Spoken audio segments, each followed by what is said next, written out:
101 officers from the administration police who are seconded to the National Intelligence Service and given very high-skilled training in abductions, killings, and cover-up. And that is a squad that has caused havoc in this country. And it works under the National Intelligence Service. It was authorized by William Ruto. That is a squad that is responsible for gross violation of human rights. And what is sad, Yvonne, and this matter was raised with me in America, and I heard Akina Wetangula saying I went to talk bad about my country. I never talked bad about my country. I love my country. Kenya is a great country, and I told the people in America as much. But we have poor leadership. We have bad leaders. What is shocking, Yvonne, is after all this, a president who is elected by the people, a country with a constitution, a country that has a very strong Bill of Rights, can publicly issue orders for people to be shot in the leg and then taken to the hospital on their way to jail. It's a level of impunity. And I'm very happy that in the bill in the Senate in America, that issue has been raised, abductions and extrajudicial killings. Yeah? So what is happening again when we had the last protest and Sabasaba? The state took over the protest and sent criminal goons to beat people, burn and torch property, and stage manage attack of police stations and courts. It was done by police. And then arrested innocent young people and charged them with terrorism. You know, that court in Kahawa is a specialized court to deal with terrorism, a very serious crime that needs to protect our territorial integrity and make sure that the country is safe.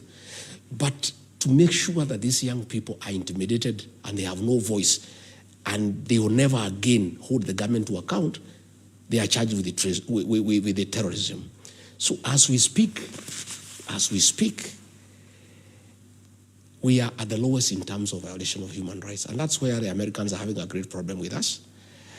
And we have never reached where we are. And the situation is coming from bad to us. And it is laughable that the president, ahead of his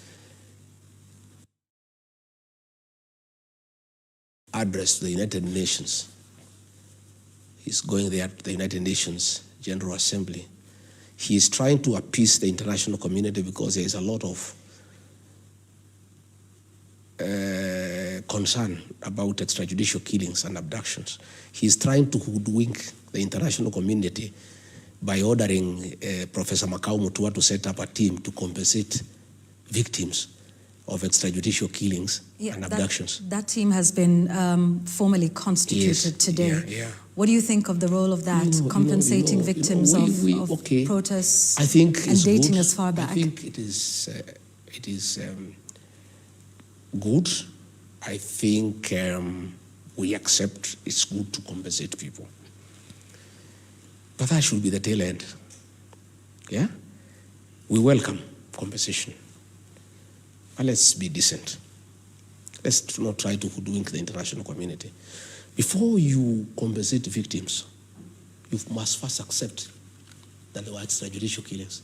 The president should call a press conference and say, hey, my fellow Kenyans, I accept that there were extrajudicial killings and abductions. And this is wrong, and I apologize to the people of Kenya. And I say pole to the families and the people of Kenya. Number two, I have ordered the disbandment of the killer squad of 101 officers who have been abducting young children and killing Kenyans. Number three, I give an undertaking to the people of Kenya that under my presidency, never again shall we have abductions and extrajudicial killings. Number four, all those officers responsible for killing our young people and abducting them will be prosecuted.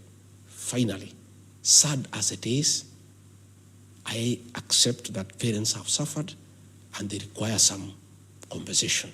I therefore order a mechanism be put in place to compensate those families. And Yvonne, government cannot compensate